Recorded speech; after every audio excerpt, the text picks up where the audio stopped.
ज्ञान दृष्टि भेद अनुभव के आधार पर कहीं साकार हूं तो कहीं निराकार हूं।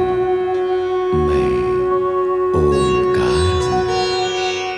परम शिव भक्त राजा मानधाता को शिव भक्ति में लीन देखकर देवर्षि नारद अत्यंत प्रभावित और प्रसन्न हुए।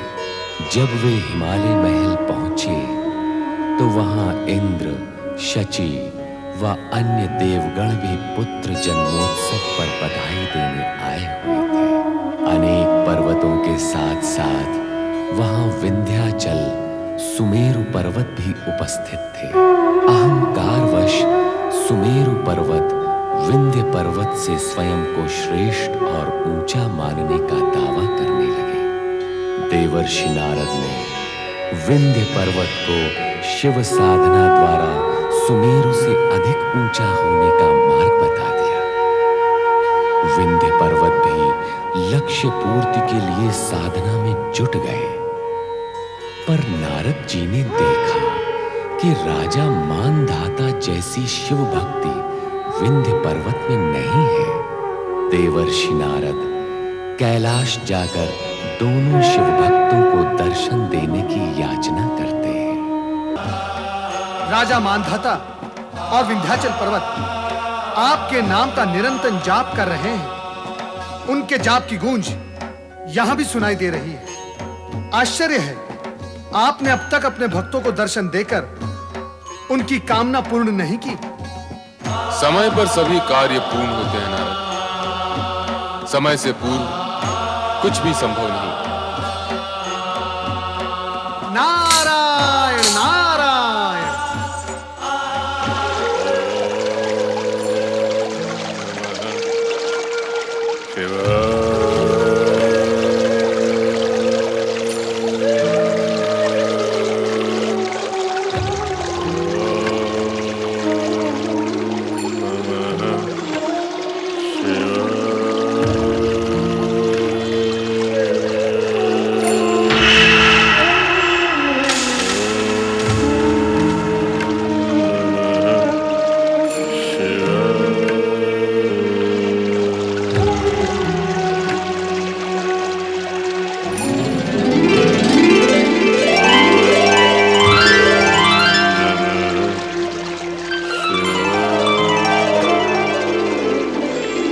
वत्स मानधाता,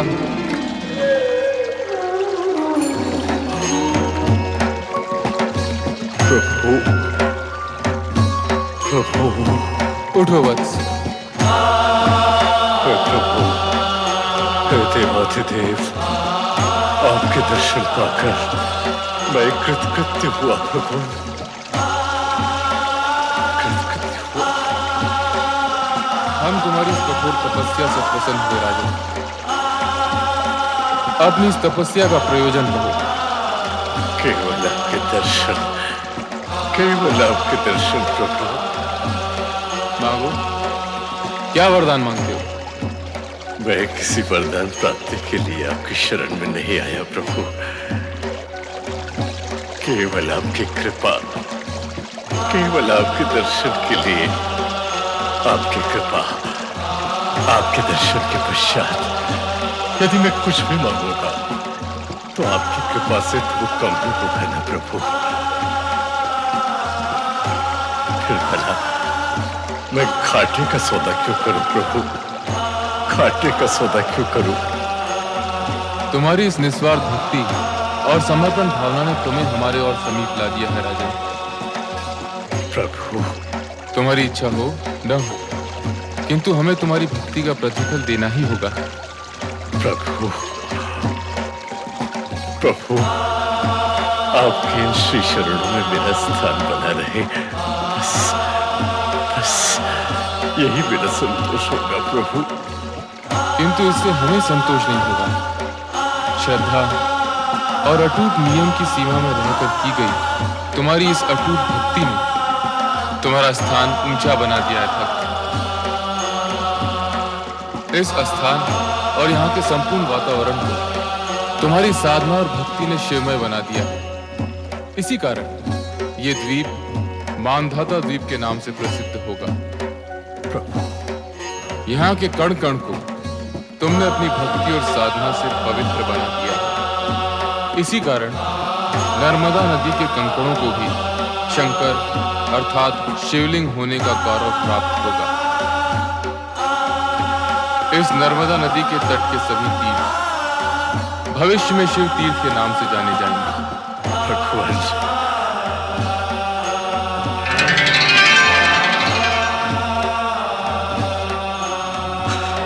मैं धन्य हो गया भगवान, मैं धन्य हो गया। ओम नमः शिवाय, ओम नमः शिवाय, ओम नमः शिवाय, ओम नमः शिवाय, ओम नमः शिवाय, ओम नमः शिवाय, ओम नमः शिवाय, ओम नमः शिवाय, ओम नमः शिवाय, ओम नमः शिवाय, ओम नमः शिवाय, ओम नमः शिवाय, ओम नमः शिवाय, ओम नमः शिवाय, ओम नमः शिवाय, ओम नमः शिवाय, ओम नमः शिवाय, ओम नमः शिवाय।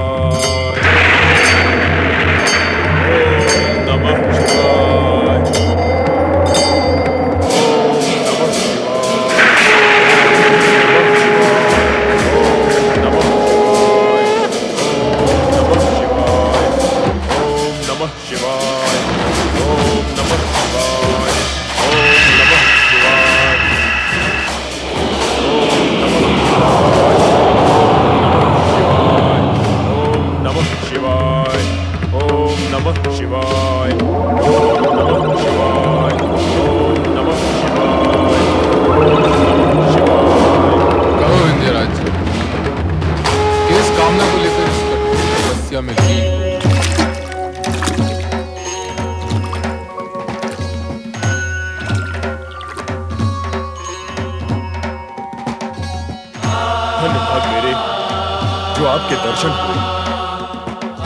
कहो वत्स, अपनी कामना कहो। मैं ऊंचा होना चाहता हूँ भगवान।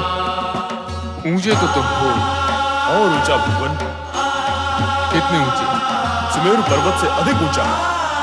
वत्स, कामना का कारण ईर्ष्या अथवा होड़ है तो ऐसी कामना का मार्ग ऊंचाई की ओर नहीं, नीचे की ओर जाता है।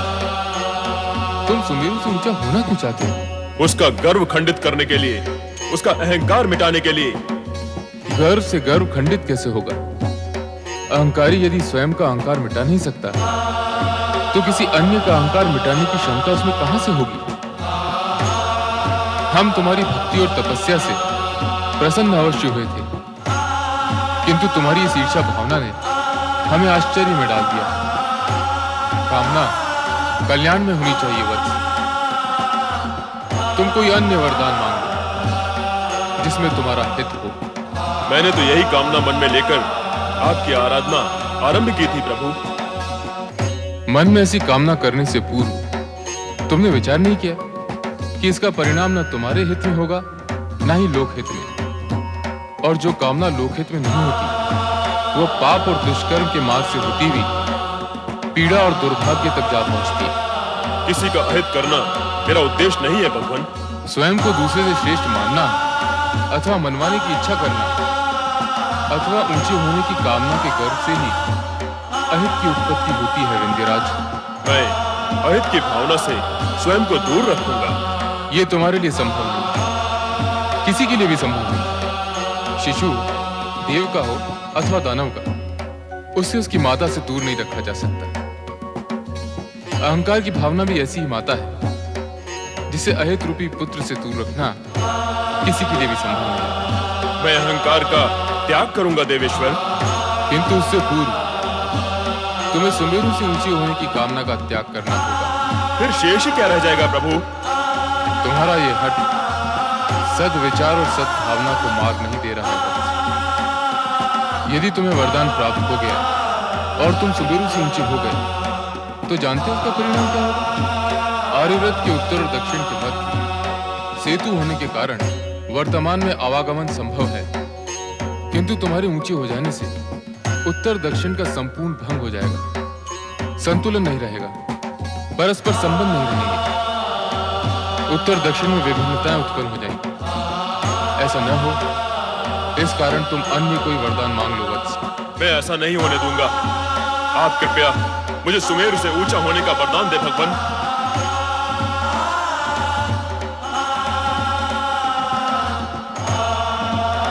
तथास्तु, किंतु विंध्यराज, ये भी स्मरण रखना कि इस वरदान के दुष्परिणामों का दायित्व भी तुम्हारा ही होगा। प्रणाम प्रभु।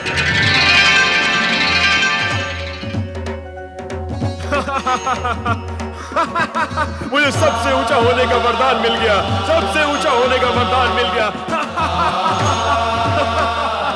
भगवान शिव के वरदान ने एक ओर तो विंध्याचल को प्रसन्नता प्रदान की, किंतु दूसरी ओर दूसरों से स्वयं को श्रेष्ठ समझने वाला अहंकार भी उसमें जागृत हो गया, जिसके वशीभूत अनिष्टकारी परिणामों से बेसुध होकर वो भगवान शिव के वरदान स्वरूप धीरे धीरे ऊंचा और ऊंचा होता गया।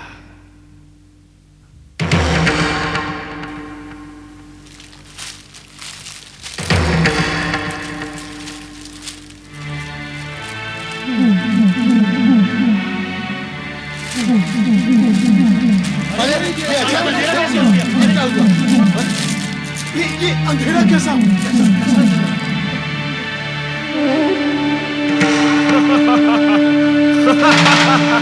सुमेरु स्वयं को पर्वतों का सम्राट समझता है। मेरी ओर देखेगा तो उसका गर्व चूर चूर हो जाएगा। यदि अंधेरा नहीं हटा तो नर नारी पशु पक्षी क्या होगा? रोग फैल सकते हैं, अकाल मृत्यु हो सकती है। इस प्रकार तो हमारा जीवन छिन्न भिन्न हो जाएगा। आओ अगस्त ऋषि के पास चलते हैं, वही हमारी रक्षा का उपाय बताएंगे।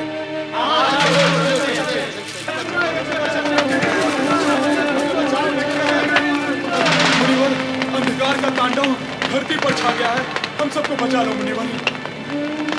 ये कैसा अंधकार है?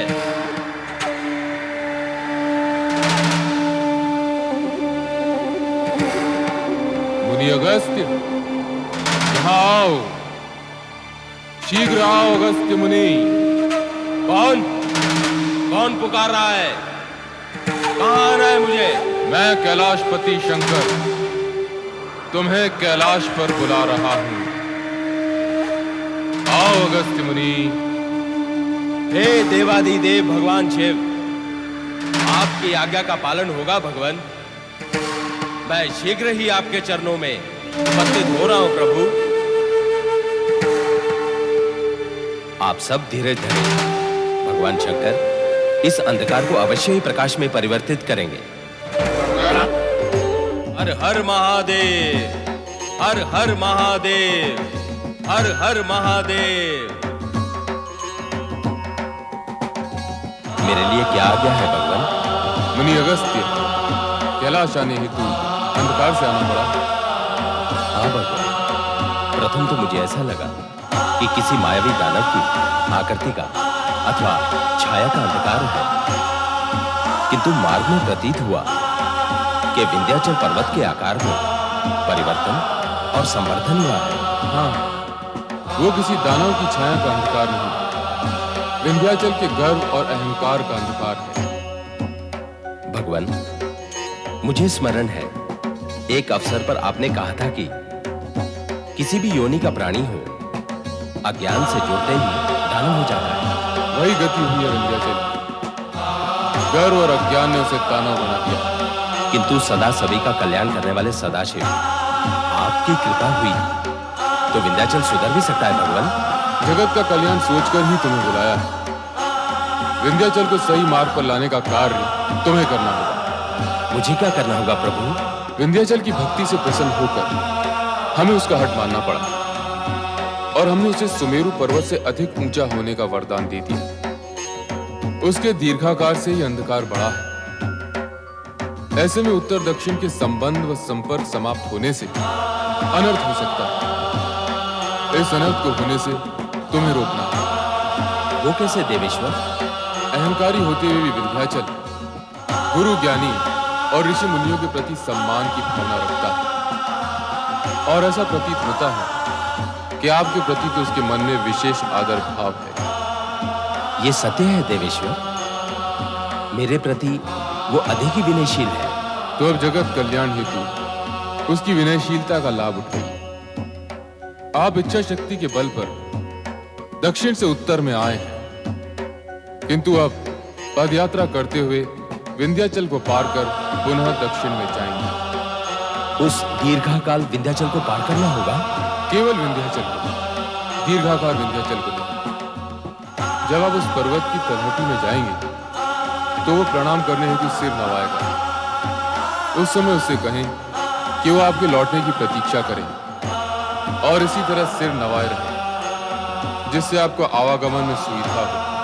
किंतु भगवान, मेरे पुनः उत्तर में लौटने पर वह भी पुनः खड़ा हो जाएगा, अतः समस्या तो वही रहेगी। आप दक्षिण से उत्तर में लौटेंगे ही क्यों? अर्थात मुझे सदा सदा के लिए दक्षिण में वास करना होगा प्रभु। लोकहित में किया गया आपका यह कार्य संपूर्ण जगत में चर्चा का विषय रहेगा। जैसी आपकी आज्ञा भगवान। प्रणाम। हर हर महादेव, हर हर महादेव, हर हर महादेव। विंध्याचल, विंध्याचल, विंध्याचल। मैं अगस्त तुम्हें कब से पुकार रहा हूं, क्या तुम्हें मेरी पुकार सुनाई नहीं दे रही है? गुरु अगस्त, मेरा प्रणाम स्वीकार करें मुनिवर। प्रणाम करने की ये कौन सी प्रणाली है विंध्याचल? प्रणाम करने वाले की दृष्टि नीचे से ऊपर की ओर और प्रणाम स्वीकार करने वाले की दृष्टि ऊपर से नीचे की ओर होती है। यहाँ स्थिति उल्टी है। तुम्हारी विनयशीलता पर मुझे हमेशा गर्व रहा है। तुम अभिनय कब से हो गए विंध्याचल? नहीं मुनिवर, मेरी भावना में नहीं, मेरे आकार में परिवर्तन हुआ है। तुम्हारे आकार ने बड़ा होकर तुम्हारी भावना को छोटा कर दिया है। ये देख और जानकर मन क्लांत हुआ है। नहीं गुरुदेव, नहीं, मेरे प्रति ऐसा अन्याय न करें गुरुदेव। तुम्हारी शालीनता और सौम्यता कहाँ गई विंध्याचल?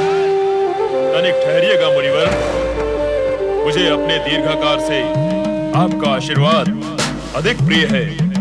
आपके श्री चरणों में नतमस्तक होने के लिए मैं व्याकुल हो रहा हूँ, छोटा हो रहा हूँ।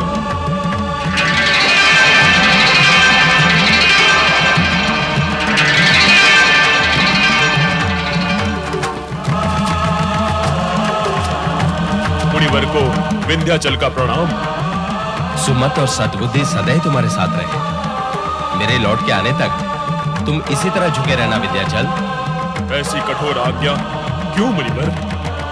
अपनी कठोर यात्रा को सुगम करने के लिए तुम्हारी दीर्घाकार पर्वतीय काया को पार कर जाने और आने में मुझे दीर्घकाल तक यात्रा करनी होगी, परंतु तुम्हारे झुके रहने से मैं सुगम पूर्वक आ और जा सकता हूं। मेरे लिए इतना त्याग करोगे ना विंध्याचल? अवश्य मुनिवर, किंतु कृपा करके शीघ्र ही लौटना। निश्चिंत रहो विंध्याचल, तुम्हारे कष्ट की पीड़ा मुझे शीघ्रता प्रदान करेगी। मैं आगे बढ़ता हूं।